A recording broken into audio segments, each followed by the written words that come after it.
Hello friends, मेरा नाम है रवि और आप सभी का मैं स्वागत करता हूं आपके अपने YouTube channel current affairs by Ravi पर। फ्रेंड्स, आज मैं आपके लिए 10 मई 2024 के डेली करंट अफेयर्स के क्वेश्चन इस वीडियो में लेकर आया हूं। मैंने आपके लिए सभी क्वेश्चन सेलेक्टेड और इंपॉर्टेंट लिए हैं। अगर आप किसी भी एग्जाम की तैयारी कर रहे हो, ये वीडियो आपके लिए काफ़ी ज़्यादा यूज़फुल रहने वाला है। फ्रेंड्स, मैं आपको बताना चाहता हूँ कि यूट्यूब की ये पहली ऐसी क्लास है जहाँ पर आपको डेली करंट अफेयर के मोस्ट इंपॉर्टेंट 20 क्वेश्चन कराए जाते हैं 100% रिजल्ट के लिए। तो चलिए हम स्टार्ट कर लेते हैं पहले क्वेश्चन से। पहला क्वेश्चन स्टार्ट करने से पहले कल जो मैंने आपको 20 क्वेश्चन करवाए थे उनका फटाफट से हम क्विक रिवीजन कर लेते हैं। तो हमारा पहला क्वेश्चन था, वर्ष 2024 में व्लादिमीर पुतिन ने कौन सी बार रूस के राष्ट्रपति के रूप में शपथ ली है? राइट आंसर हो जाता है 5वीं बार।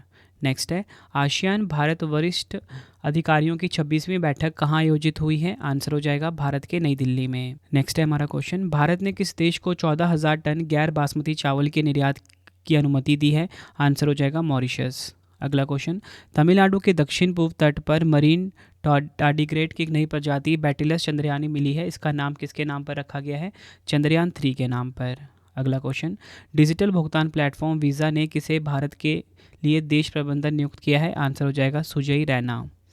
अगला क्वेश्चन, भारत के तेजस्वी शंकर ने अमेरिका के टक्सन में USATF थ्रो फेस्टिवल में पुरुषों की हाई जंप स्पर्धा में जीत हासिल की है। यह किस राज्य या केंद्र शासित प्रदेश से है? आंसर हो जाएगा दिल्ली से। अगला क्वेश्चन, सार्वजनिक सेवा के लिए 2024 पुलित्जर पुरस्कार से किसे सम्मानित किया गया है? प्रो पब्लिका संस्था को। नेक्स्ट क्वेश्चन, 31वें अरेबियन ट्रैवल मार्ट 2024 का आयोजन कहाँ किया गया है? दुबई, संयुक्त अरब अमीरात में। अगला क्वेश्चन, भारत की पहली स्वदेशी रूप से डिज़ाइन की गई माइक्रोचिप सिक्योर IoT को किस कंपनी ने लॉन्च किया है? माइंडग्रोव टेक्नोलॉजी ने। नेक्स्ट है, गुरुग्राम प्रशासन ने लोकसभा चुनाव हेतु किस भारतीय क्रिकेटर को अपना ब्रांड एम्बेसडर बनाया है? युजवेंद्र चहल को। नेक्स्ट है, भारत की किस कंपनी ने दुनिया की पहली CNG संचालित मोटरसाइकिल जिसका नाम है ब्रूजर 125 लॉन्च करने की घोषणा की है? आंसर हो जाएगा Bajaj auto limited, Pune, Maharashtra. Next है, वित्त वर्ष 2025 में इंडिया रेटिंग ने भारत की GDP दर कितने प्रतिशत रहने का अनुमान लगाया? 7.1%। नेक्स्ट है, मई 2024 में वेस्ट नाइल वायरस बुखार के मामले किस राज्य में देखे गए? केरल राज्य में। नेक्स्ट है, विश्व डिंब ग्रंथि कैंसर दिवस 2024 कब मनाया गया? 8 मई को। थीम थी इसकी कोई महिला पीछे ना छूटे। इंग्लिश में होगा नो वुमेन लेफ्ट बिहाइंड। अगला क्वेश्चन, मई 2024 में प्रसिद्ध उर्दू लेखक सलाम बिन रज़ाक का 83 वर्ष की आयु में निधन हो गया है। वह किस राज्य से थे? महाराष्ट्र राज्य से। नेक्स्ट है हमारा क्वेश्चन, 16 मई 2024 में जारी राष्ट्रीय सांख्यिकी कार्यालय की रिपोर्ट के अनुसार किस देश की जनसंख्या में पिछले 8 दशकों में सबसे कम वृद्धि देखी गई? नेपाल। अगला क्वेश्चन, भारतीय वायुसेना यानी कि इंडियन एयरफोर्स के एवरो 748 बेड़े को बदलने के लिए भारत ने कितने एयरबस C295 विमान खरीदे हैं? आंसर हो जाएगा 56। वर्ष 2024 में रविंद्रनाथ टैगोर की 163वीं जयंती कब मनाई गई? आंसर हो जाता है 8 मई को। नेक्स्ट है, किस कंपनी ने भारत में राजस्व आधारित वित्त यानी कि RBF स्टार्टअप के लिए पहला NBFC लाइसेंस हासिल किया? Gate vintage. आखिरी क्वेश्चन था हमारा कल, वर्ष 2024 में गिफ्ट सिटी में सहायक कंपनी स्थापित करने के लिए किस संगठन को RBI की मंजूरी मिली? आंसर हो जाएगा REC कंपनी को। फ्रेंड्स, ये कल वाले क्वेश्चन का हमने कोई रिवीजन ले लिया। तो चलिए अब हम स्टार्ट कर लेते हैं आज के पहले क्वेश्चन से। और पहला क्वेश्चन स्टार्ट करने से पहले बताना चाहता हूँ, अगर आपको डेली के 20 क्वेश्चन जो आपको पढ़ा रहा हूँ उसका टेस्ट लगाना है तो आप Ravi study GK mobile application को इंस्टॉल कर लीजिए अपने फ़ोन में 100% और अच्छे से करंट अफेयर्स को तैयार करने के लिए। ठीक है, तो चलिए हम स्टार्ट कर लेते हैं पहले क्वेश्चन से। फर्स्ट क्वेश्चन स्टार्ट करने से पहले मैं आपको एक इंपॉर्टेंट इन्फॉर्मेशन देना चाहता हूँ कि ये जो 20 क्वेश्चन मैं करवा रहा हूँ ना, शाम को इसका आप टेस्ट दे सकते हो। मेरा मोबाइल एप्लीकेशन है रवि स्टडी GK नाम से, इसे आप फ़ोन में इंस्टॉल कर लीजिए। बाकी इन्फॉर्मेशन आपको मैं वीडियो के लास्ट में देता हूँ। ठीक है, तो चलिए स्टार्ट करते हैं पहले क्वेश्चन से। पहला क्वेश्चन है, वर्ष 2024 में HDFC लाइफ इंश्योरेंस के अध्यक्ष के रूप में किसे नियुक्त किया गया है? राइट आंसर हो जाता है ऑप्शन ए केकी मिस्त्री। केकी मिस्त्री को HDFC लाइफ इंश्योरेंस का अध्यक्ष नियुक्त किया गया है, ये आपको ध्यान रखना है। डिटेल डिटेल में अगर हम समझें, भारतीय बीमा नियामक और विकास प्राधिकरण यानी कि IRDAI ने दीपक पारेख के इस्तीफे के बाद KK मिस्त्री को HDFC लाइफ के चेयरमैन के रूप में मंजूरी दे दी है। उन्होंने पहले हाउसिंग डेवलपमेंट फाइनेंस कॉरपोरेशन यानी कि HDFC लिमिटेड के उपाध्यक्ष और CEO के रूप में काम किया हुआ है। HDFC लाइफ इंश्योरेंस कंपनी की बात कर लेते हैं। इसकी स्थापना वर्ष 2000 में हुई थी। मुख्यालय मुंबई महाराष्ट्र में है। देखो फ्रेंड्स, हमारे क्वेश्चन की टाइप थी नियुक्तियां, तो मैं आपको कुछ प्रमुख नियुक्तियां फटाफट से रिवाइज करवा देता हूं। सुबोध कुमार जो हैं ये आयुष मंत्रालय में निदेशक बने हैं। शशि भूषण सिंह ये राष्ट्रीय जूट बोर्ड के सचिव बने हैं। दिनेश कुमार प्रतिभूति अपीलीय न्यायाधिकरण यानी कि SAT के पीठासीन अधिकारी बने हैं। कृष्णा एला भारतीय वैक्सीन निर्माता संघ यानी कि IVMA के अध्यक्ष बने हैं। और इसी के साथ अगर हम बात करें नईमा खातून की, ये अलीगढ़ मुस्लिम विश्वविद्यालय यानी कि AMU की पहली महिला कुलपति बनी हैं। ये आपको ध्यान रखना है। नेक्स्ट है हमारा क्वेश्चन, विश्व स्नूकर चैंपियनशिप 2024 का खिताब किसने जीता है? राइट आंसर हो जाता है इस क्वेश्चन का ऑप्शन सी, काइरेन विल्सन। ये आपको ध्यान रखना है। काइरेन विल्सन जो हैं इन्होंने विश्व स्नूकर चैंपियनशिप 2024 का खिताब अपने नाम कर लिया है। एग्जाम के लिए काफ़ी इंपॉर्टेंट क्वेश्चन है फ्रेंड्स। ये है खिलाड़ी काइरेन विल्सन की फ़ोटो। डिटेल में अगर हम समझें, विश्व के 12वें नंबर के खिलाड़ी काइरेन विल्सन ने स्नूकर विश्व चैंपियनशिप 2024 के फाइनल में क्वालिफाइड जैक जोन्स को 18-14 से हराकर पहली बार विश्व चैंपियन का खिताब अपने नाम करा है। देखो फ्रेंड्स, यहाँ पे ना बात हो रही है स्नूकर खेल की, तो मैं आपको ना कुछ स्नूकर खेल के बारे में कुछ इंपॉर्टेंट पॉइंट बता देता हूँ। सबसे पहले फ्रेंड्स आप ये फोटो देख लीजिए। जो स्नूकर खेल होता है कुछ इस प्रकार से खेला जाता है टेबल के ऊपर, ठीक है, ये आप फोटो में देख सकते हैं। और अगर मैं आपसे बताऊं कि एग्जाम में ना स्नूकर से कौन कौन से क्वेश्चन पूछे जाते हैं, तो वो मैं आपको करवा देता हूं। देखो फ्रेंड्स, सबसे पहले तो आपसे एग्जाम में यही पूछा जाता है कि जो स्नूकर का खेल होता है ना, इसमें कुल मिला के कितनी गेंदें होती हैं, ठीक है। ये एग्जाम में बार बार पूछा जाता है, तो आपका राइट आंसर होगा 22 गेंदें होती हैं।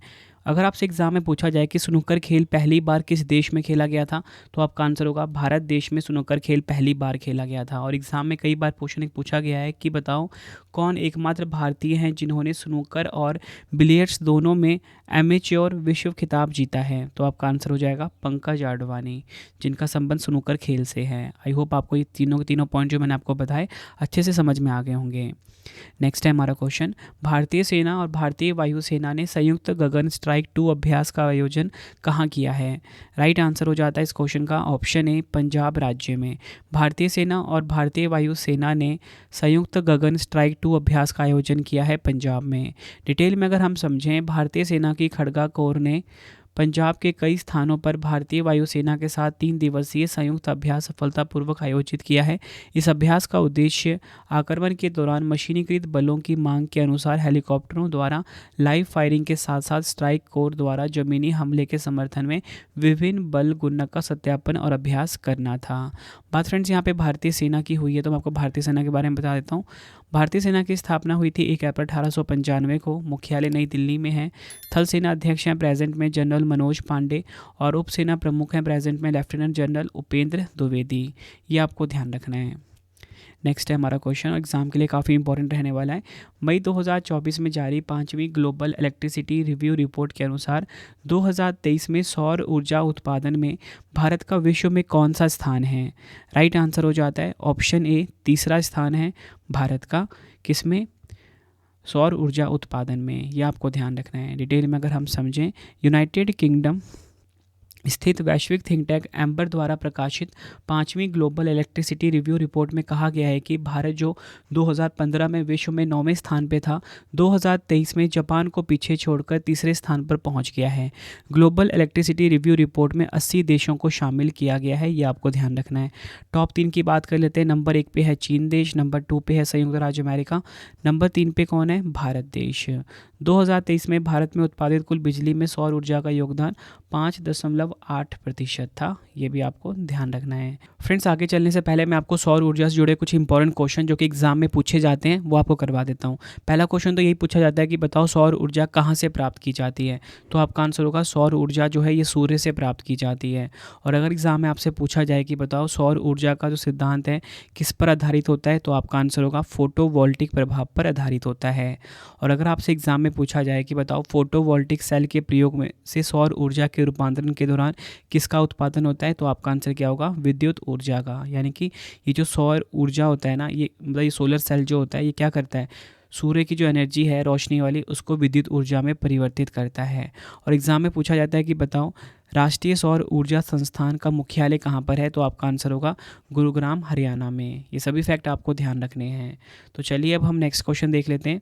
हमारा अगला क्वेश्चन है, मई 2024 में किस राज्य सरकार ने पिरूल लाओ पैसे पाओ अभियान को शुरू किया है? राइट आंसर हो जाता है इस क्वेश्चन का ऑप्शन बी, उत्तराखंड। उत्तराखंड राज्य की सरकार ने पिरूल लाओ पैसे पाओ अभियान को शुरू किया है। डिटेल में अगर हम समझें, उत्तराखंड के मुख्यमंत्री पुष्कर सिंह धामी ने राज्य में भड़की जंगल की आग पर काबू पाने के लिए पिरूल लाओ पैसा पाओ अभियान को शुरू किया है। पिरूल लाओ पैसा पाओ अभियान के तहत स्थानीय युवा और ग्रामीण जंगल में सूखा पिरूल यानी कि चीड़ के पेड़ की पत्ती एकत्र करेंगे और उन्हें निर्धारित पिरूल संग्रहण केंद्र तक ले जाएंगे। पिरूल लाओ पैसा पाओ अभियान के लिए उत्तराखंड सरकार ने 50 करोड़ रुपए आवंटित किए हैं। इस फंड से पिरूल एकत्र करने वालों को भुगतान किया जाएगा। आग को फैलने से रोकने का सबसे अच्छा तरीका वन क्षेत्र में पत्तियों को इकट्ठा कर वहां से हटा देना होता है। इसलिए फ्रेंड्स, उत्तराखंड राज्य की सरकार ने क्या शुरू किया है? पिरूल लाओ पैसा पाओ अभियान। डिटेल में अगर हम आगे समझें तो यहाँ पे बात फ्रेंड्स उत्तराखंड की हुई है, तो आपको बताना चाहता हूँ उत्तराखंड की राजधानी देहरादून है। यहाँ के मुख्यमंत्री हैं पुष्कर सिंह धामी और राज्यपाल गुरमीत सिंह। तो फ्रेंड्स, हमारे क्वेश्चन की टाइप थी योजना वाली, तो हम पिछले महत्वपूर्ण योजना फटाफट से रिवाइज कर लेते हैं। सबसे पहले हम बात करेंगे नमो शेतकरी महासम्मान निधि योजना, महाराष्ट्र राज्य सरकार ने शुरू किया है। नंदिनी कृषक समृद्धि योजना उत्तर प्रदेश राज्य की सरकार ने शुरू किया है। महतारी वंदन योजना छत्तीसगढ़ राज्य की सरकार ने शुरू किया है। विश्वकर्मा मुख्यमंत्री विश्वकर्मा पेंशन योजना राजस्थान राज्य की सरकार ने शुरू किया है। गीता कर्मिकुला बीमा योजना तेलंगाना राज्य की सरकार ने शुरू किया है।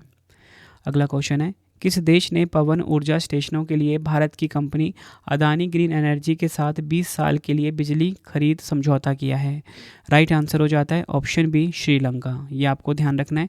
डिटेल में अगर हम समझें, श्रीलंका सरकार ने गौतम अदानी समूह की कंपनी अदानी ग्रीन एनर्जी के साथ 20 साल के लिए बिजली खरीद समझौते को मंजूरी दे दी है। यह समझौता पूर्वोत्तर क्षेत्र में 484 मेगावाट क्षमता की विंड एनर्जी प्रोजेक्ट्स लगाने के लिए है। बिजली खरीद समझौते की मुआवजा दर 8.26 सेंट प्रति किलोवाट है। ये आपको ध्यान रखना है। नेक्स्ट है हमारा क्वेश्चन, भारतीय अंतरिक्ष अनुसंधान संगठन यानी कि इसरो ने semi cryogenic pre burner ignition test article यानी कि PITA का सफल परीक्षण कहाँ किया है? राइट आंसर हो जाता है इस क्वेश्चन का ऑप्शन बी, तमिलनाडु के महेंद्रगिरी में। ये आपको ध्यान रखना है। भारतीय स्पेस एजेंसी इसरो ने semi cryogenic pre burner ignition test article यानी कि PITA का सफल परीक्षण किया है महेंद्रगिरी तमिलनाडु से। डिटेल में अगर हम समझें, भारतीय अंतरिक्ष अनुसंधान संगठन इसरो ने semi cryogenic pre burner ignition test article का पहला इग्निशन परीक्षण सफलतापूर्वक पूरा कर लिया है। इसे तमिलनाडु के महेंद्रगिरी में इसरो प्रोपल्शन कॉम्प्लेक्स IPRC में सफलतापूर्वक आयोजित किया है। इसका मकसद प्रक्षेपण यान मार्क 3 यानी कि LVM-3 की पेलोड क्षमता बढ़ाना है। यह तरल ऑक्सीजन कैरोसिन प्रणोदक संयोजन पर काम करने वाला 2000 किलो न्यूटन थ्रस्ट का इंजन होगा। बात यहाँ पे इसरो की हुई है, तो भारत की स्पेस एजेंसी आप सभी को पता है, इसका स्थापना एग्जाम में पूछा जाता है। 15 अगस्त 1969 को हुई थी। मुख्यालय बेंगलुरु कर्नाटक में है। प्रेजेंट में अध्यक्ष हैं S सोमनाथ। नेक्स्ट है हमारा क्वेश्चन, भारत द्वारा चीन सीमा पर निगरानी के लिए अमेरिकी प्रीडेटर MQ-9B ड्रोन को कहाँ तैनात किया जाएगा? राइट आंसर हो जाता है ऑप्शन बी, उत्तर प्रदेश में। ये आपको ध्यान रखना है। भारत द्वारा चीन सीमा की निगरानी के लिए अमेरिकी प्रीडेटर MQ-9B ड्रोन को उत्तर प्रदेश में तैनात किया जाएगा। भारतीय सेना और वायुसेना ने लद्दाख से लेकर अरुणाचल प्रदेश तक चीन के साथ वास्तविक नियंत्रण रेखा पर निगरानी क्षमता बढ़ाने के लिए उत्तर प्रदेश के सरसावा और गोरखपुर में हवाई अड्डे पर संयुक्त रूप से MQ-9B प्रेडेटर ड्रोन तैनात करने की योजना बनाई है। अमेरिका से 31 MQ-9B ड्रोन खरीदे गए हैं। इनमें से नौसेना की ओर से 15 ड्रोन समुद्री क्षेत्र की निगरानी के लिए तैनात किए जाएंगे। MQ-9B प्रेडेटर ड्रोन एक मानव रहित वायुयान है जिसे रिमोट से कंट्रोल किया जा सकता है। अगला क्वेश्चन है हमारा, मई 2024 में किस बैंक ने NRI कस्टमर्स के लिए अंतर्राष्ट्रीय मोबाइल नंबरों से UPI सुविधा शुरू की है? राइट आंसर हो जाता है ऑप्शन ए, ICICI बैंक। ये आपको ध्यान रखना है। डिटेल में अगर हम समझें, ICICI बैंक ने अनिवासी भारतीय यानी कि NRI ग्राहकों के लिए एक नई सुविधा शुरू की है जिससे वह भारत में तत्काल UPI भुगतान करने के लिए अपने अंतर्राष्ट्रीय मोबाइल नंबर का उपयोग कर सकेंगे। इस नवाचार का उद्देश्य NRI के लिए अपने NRI NRO खातों के साथ एक भारतीय मोबाइल नंबर पंजीकृत करने की आवश्यकता को समाप्त करके दैनिक भुगतान को सरल बनाना है। बात यहाँ पे आईसीआईसीआई बैंक की हुई है। 1994 में इसकी स्थापना हुई थी। मुख्यालय कहाँ पर है? मुंबई, महाराष्ट्र में। और एमडी एंड सीईओ हैं संदीप बख्शी। नेक्स्ट है हमारा क्वेश्चन, अग्रणी भारतीय फिनटेक कंपनी सेतु ने भारत के पहले बड़े भाषा मॉडल का अनावरण किया है, इसका नाम क्या है? राइट आंसर हो जाता है इस क्वेश्चन का हमारा ऑप्शन ए सैसम। ये आपको ध्यान रखना है, एग्जाम के लिए काफ़ी इंपॉर्टेंट क्वेश्चन है। डिटेल में अगर हम समझें, एक अग्रणी भारतीय फिनटेक कंपनी और पाइन लैब्स ग्रुप का हिस्सा सेतु ने भारत के पहले लार्ज लैंग्वेज मॉडल सेसम का अनावरण किया, जो विशेष रूप से बैंकिंग वित्तीय सेवाओं के लिए डिज़ाइन किया गया है। सेसम का अनावरण अद्भुत इंडिया में हुआ, जो गैर लाभकारी संस्था पीपल प्लस एआई द्वारा आयोजित एक कार्यक्रम था। यह मॉडल उद्यमों को क्रेडिट अंडरराइटिंग, धोखाधड़ी का पता लगाने और ऋण निगरानी और व्यक्तिगत वित्त सलाहकार जैसी प्रक्रिया को बेहतर बनाने में मदद करता है। नेक्स्ट है हमारा क्वेश्चन, वर्ष 2024 में भारत की सीनियर पुरुष बास्केटबॉल टीम का मुख्य कोच किसे नियुक्त किया गया है? राइट आंसर हो जाता है इस क्वेश्चन का हमारा ऑप्शन ए स्कॉट फ्लेमिंग। ये आपको ध्यान रखना है, स्कॉट फ्लेमिंग को सीनियर पुरुष बास्केटबॉल टीम का मुख्य कोच नियुक्त किया गया है, ये आपको ध्यान रखना है। बाकी अगर हम ऑप्शन डिस्कस करें तो फ्रेंड्स मैं आपको बताना चाहता हूँ, हरेंद्र सिंह जो हैं हाल ही में फ्रेंड्स ये राष्ट्रीय महिला हॉकी टीम के कोच बने हैं, ये आपको ध्यान रखना है। और इसी के साथ फ्रेंड्स अगर हम बात करें अमोल मजूमदार की, अमोल मजूमदार जो हैं ये भारतीय महिला क्रिकेट टीम के मुख्य कोच बने हैं, ये भी आपको ध्यान रखना है। और अगर हम बात करें राहुल द्रविड़ की फ्रेंड्स, ये भारतीय पुरुष क्रिकेट टीम के मुख्य कोच बने हैं। आई होप आपको ये क्वेश्चन अच्छे से क्लियर हो गया होगा। नेक्स्ट है हमारा क्वेश्चन, वर्ष 2024 में किस देश ने जू फेईहोंग को भारत में अपना राजदूत नियुक्त किया है? आंसर हो जाता है ऑप्शन सी, चीन देश ने जू फेईहोंग को भारत में अपना राजदूत नियुक्त किया है। चीन के राष्ट्रपति शी जिनपिंग ने वरिष्ठ राजनयिक जू फेईहोंग को भारत में अपना नया राजदूत नियुक्त किया है। फेईहोंग राजनयिक सुन वेइदोंग का स्थान लेंगे, जो अभी चीन में उप विदेश मंत्री का पद संभाल रहे हैं। चीन एशिया महाद्वीप में है, राजधानी बीजिंग है, करेंसी रेनबिनबी है, राष्ट्रपति हैं शी जिनपिंग। अगला क्वेश्चन है, भारत और किस देश के बीच 5वीं सीमा संयुक्त शुल्क समूह यानी कि JGC की बैठक लद्दाख के लेह में आयोजित हुई है? राइट आंसर हो जाता है इस क्वेश्चन का ऑप्शन बी, भूटान। ये आपको ध्यान रखना है। डिटेल में अगर हम समझें, भारत और भूटान के बीच 5वीं संयुक्त सीमा शुल्क समूह JGC की बैठक लेह लद्दाख में आयोजित की गई। बैठक की सह अध्यक्षता भारत सरकार के केंद्रीय अप्रत्यक्ष कर और सीमा शुल्क बोर्ड के विशेष सचिव सदस्य सुरजीत भुजबल ने की थी। 5वीं JGC बैठक में नए भूमि सीमा शुल्क स्टेशन खोलना और नए व्यापार मार्गों को अधिसूचित करना, बुनियादी ढांचे का विकास जैसे कई मुद्दों पर बात हुई है। अगर हम बात करें फ्रेंड्स भूटान की, भूटान जो है एशिया महाद्वीप में है, राजधानी थिम्पू है, मुद्रा है नगुलट्रम, प्रधानमंत्री हैं शेरिंग टोब्गे। ये आपको ध्यान रखना है भूटान के बारे में। देखो फ्रेंड्स, भूटान से जुड़े ना काफ़ी सारे क्वेश्चन एग्जाम में पूछ लिए जाते हैं, तो वो एक बार मैं आपको फटाफट से रिवाइज करवा देता हूँ। तो फ्रेंड्स आपसे ना एग्जाम में पूछा जाता है कि बताओ भूटान का राष्ट्रीय खेल क्या है, तो आप बोलोगे तीरंदाजी जो है भूटान का राष्ट्रीय खेल है। अगर आपसे पूछा जाए कि भूटान की राष्ट्रीय भाषा क्या है, जोंगखा, ठीक है, एग्जाम में कई बार पूछा गया है। और अगर हम बात करें भूटान का सबसे ऊंचा पर्वत, ये भी पूछा गया एग्जाम में, तो वो है गंगखर पुनसुम, ठीक है। और आपसे एग्जाम में एक क्वेश्चन और पूछा जाता है कि बताओ कौन सा पर्वत चीन, भूटान और भारतीय राज्य सिक्किम के बीच स्थित है, तो आपका आंसर होगा गिप मोची पर्वत। याद रखना है, जिसे कि फ्रेंड्स जिसे कि ना गियोमो चेन के नाम से भी जाना जाता है। पूछा जाए कि बताओ भूटान कितने भारतीय राज्यों के साथ सीमा साझा करता है, तो 4 राज्यों के साथ सीमा साझा करता है, अरुणाचल प्रदेश, सिक्किम, असम, पश्चिम बंगाल। और एग्जाम में एक और क्वेश्चन पूछा जाता है कि सर्वोच्च भूटानी नागरिक पुरस्कार order of the Druk Gyalpo प्राप्त करने वाले पहले विदेशी नेता कौन बने? प्रधानमंत्री नरेंद्र मोदी जी। और आपसे एग्जाम में एक और क्वेश्चन पूछा जाता है कि बताओ किस देश को लैंड ऑफ थंडर ड्रैगन कहा जाता है, तो आपका आंसर होगा भूटान, ठीक है। ये भी आपको ध्यान रखना है। किस तारीख को भूटान का संविधान लागू हुआ, तो आप बोलोगे 18 जुलाई 2008 को। और भूटान की संसद का नाम पूछा जाता है, वो है शोगडो। तो जितने भी आपको मैंने एडिशनल फैक्ट बताए ना अभी, इसको आप ना कॉपी में नोट डाउन कर लीजिए, आपको ना एग्जाम में ना क्वेश्चन देखने को ज़रूर मिलेगा इसमें से। नेक्स्ट है हमारा question, international organization for migration IOM की ग्लोबल माइग्रेशन रिपोर्ट 2024 के अनुसार प्रवासी देशवासियों से $100 बिलियन से अधिक प्राप्त करने वाला पहला देश कौन सा बन गया है। आंसर हो जाता है ऑप्शन सी, चीन देश। डिटेल में अगर हम समझें, इंटरनेशनल ऑर्गेनाइजेशन फॉर माइग्रेशन यानी कि IOM की 2024 की रिपोर्ट के अनुसार 2022 में प्रवासी भारतीयों ने $111.22 बिलियन यानी करीब 9.28 लाख करोड़ रुपए अपने देश भेजे हैं। इसी के साथ भारत $100 बिलियन से ज़्यादा रेमिटेंस पाने वाला पहला देश बन गया है। टॉप 3 देखते हैं, भारत नंबर 1 पे, मैक्सिको नंबर 2 पे, चीन नंबर 3 पर। नेक्स्ट है, मई 2024 में किस देश ने पश्चिमी खतरों के बीच सामरिक परमाणु हथियार अभ्यास की घोषणा करी है। आंसर हो जाता है इस क्वेश्चन का ऑप्शन सी, रूस देश ने। ये आपको ध्यान रखना है। डिटेल में अगर हम समझें, रूस ने एक सैन्य अभ्यास आयोजित करने की घोषणा की जिसमें रक्षा मंत्रालय द्वारा पश्चिमी अधिकारियों की ओर से उकसाने वाली धमकियों के बाद सामरिक परमाणु हथियारों के उपयोग का अभ्यास शामिल होगा। इस अभ्यास का आदेश राष्ट्रपति व्लादिमीर पुतिन ने किया था और इसमें लड़ाकू अभियानों को अंजाम देने के लिए गैर रणनीतिक परमाणु बलों की तैयारी का परीक्षण किया जाएगा। रूसी घोषणा यूक्रेन के पश्चिमी सहयोगियों के लिए 2 साल से अधिक समय से चल रहे युद्ध में और अधिक गहराई से शामिल होने के बारे में एक चेतावनी है। नेक्स्ट है हमारा क्वेश्चन, किस विश्वविद्यालय द्वारा रन फॉर विकसित भारत 2024 मैराथन का आयोजन किया गया है। आंसर हो जाता है ऑप्शन ए, दिल्ली विश्वविद्यालय। ये आपको ध्यान रखना है। दिल्ली यूनिवर्सिटी ने 2.4 किलोमीटर की रन फॉर विकसित भारत का आयोजन किया है। इस आयोजन में कुलपति योगेश सिंह ने छात्रों से लोकसभा चुनाव 2024 में मतदान करने की अपील की है। DU और विकास भारत एम्बेसडर क्लब के सामूहिक तत्वाधान में आयोजित इस मैराथन में DU के अलग अलग कॉलेजों के छात्रों ने भाग लिया था। नेक्स्ट है हमारा क्वेश्चन, सीमा सड़क संगठन यानी कि BRO ने शिंकुला टनल का निर्माण शुरू किया है। यह टनल किस राज्य में स्थित है। राइट आंसर हो जाता है ऑप्शन डी, हिमाचल प्रदेश में।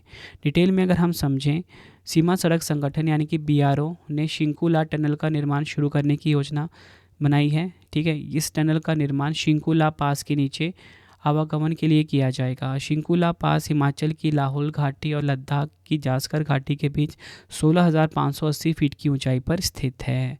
ये आपको ध्यान रखना है। बात हिमाचल प्रदेश की हुई है तो बता देता हूँ हिमाचल प्रदेश के बारे में। 25 जनवरी 1971 को इसकी स्थापना हुई थी। राजधानी शिमला में है। मुख्यमंत्री हैं सुखविंदर सिंह सुक्खू। राज्यपाल हैं शिव प्रताप शुक्ला। ये आपको ध्यान रखना है। अगला क्वेश्चन काफ़ी इंपॉर्टेंट है। महाराणा प्रताप जयंती 2024 कब मनाई गई है। राइट आंसर हो जाता है ऑप्शन ए, 9 मई को। बताना चाहता हूँ, महाराणा प्रताप जयंती 9 मई को मनाई गई है। डिटेल में अगर हम समझें, महाराणा प्रताप जयंती हर साल 9 मई या बोल सकते हो ज्येष्ठ माह के तृतीया को मनाई जाती है। मेवाड़ के राजा, महान योद्धाओं और शासकों में से एक महाराणा प्रताप का जन्म 9 मई 1540 में राजस्थान के कुंभलगढ़ में हुआ था। इस दिन को उनकी वीरता और साहस को याद करते हुए जश्न के तौर पर मनाया जाता है। ये आपको ध्यान रखना है। तो फ्रेंड्स, मैं आपको ना महाराणा प्रताप जी से जुड़े कुछ इंपॉर्टेंट क्वेश्चन करवाता हूँ जो कि एग्जाम में पूछे जाते हैं। सबसे पहले तो आपसे यही पूछा जाता है कि बताओ महाराणा प्रताप जी का जन्म कब हुआ था। 9 मई 1540 को हुआ था। अगर आपसे पूछा जाए कि बताओ महाराणा प्रताप ने मुगलों के खिलाफ 18 जून 1576 को कौन सी ऐतिहासिक लड़ाई लड़ी, तो आपका आंसर होगा हल्दी घाटी का युद्ध। ठीक है, ये भी आपको ध्यान रखना है। और अगर आपसे एग्जाम में पूछा जाए कि बताओ महाराणा प्रताप का राज तिलक कहाँ पर हुआ था, तो आपका आंसर होगा गोगुंदा में। ये भी एग्जाम में कई बार पूछा गया क्वेश्चन है। ठीक है, और अगर आपसे पूछा जाए एग्जाम में बताओ अकबर के समकालीन महाराणा प्रताप किस राज्य के शासक थे, तो आपका आंसर होगा मेवाड़ के शासक थे। और आपसे एग्जाम में पूछा जाता है कि बताओ 1576 में हल्दी घाटी के युद्ध में महाराणा प्रताप को किसने हराया, तो आपका आंसर होगा महाराणा प्रताप को अकबर ने हराया। ठीक है, और अगर आपसे पूछा जाए कि बताओ महाराणा प्रताप ने चवंड को अपनी राजधानी कब बनाया था, 1585 में बनाया था। आपसे पूछा जाता है कि बताओ महाराणा प्रताप के घोड़े का नाम क्या था, तो आपका आंसर होगा चेतक। और अगर आपसे पूछा जाए कि महाराणा प्रताप के हाथी का नाम क्या था, तो आपका आंसर होगा राम प्रसाद। ठीक है, ये आपको ध्यान रखना है। नेक्स्ट है हमारा क्वेश्चन, कजाकिस्तान के अस्ताना में आयोजित एशियाई अंडर 22 और युवा मुक्केबाजी चैंपियनशिप में भारतीय मुक्केबाजों ने कुल कितने पदक जीते हैं। एग्जाम के लिए काफ़ी इंपॉर्टेंट क्वेश्चन है ये। तो राइट आंसर हो जाता है इस क्वेश्चन का ऑप्शन सी, 43। ये आपको ध्यान रखना है। डिटेल में अगर हम समझें, कजाकिस्तान के अस्ताना में एशियाई अंडर 22 और युवा मुक्केबाजी चैंपियनशिप में भारतीय मुक्केबाजों ने कुल मिला के 43 पदक जीते हैं। इस चैंपियनशिप के दोनों श्रेणियों में भारत ने कुल 12 स्वर्ण, 14 रजत और 17 कांस्य पदक अपने नाम करे हैं।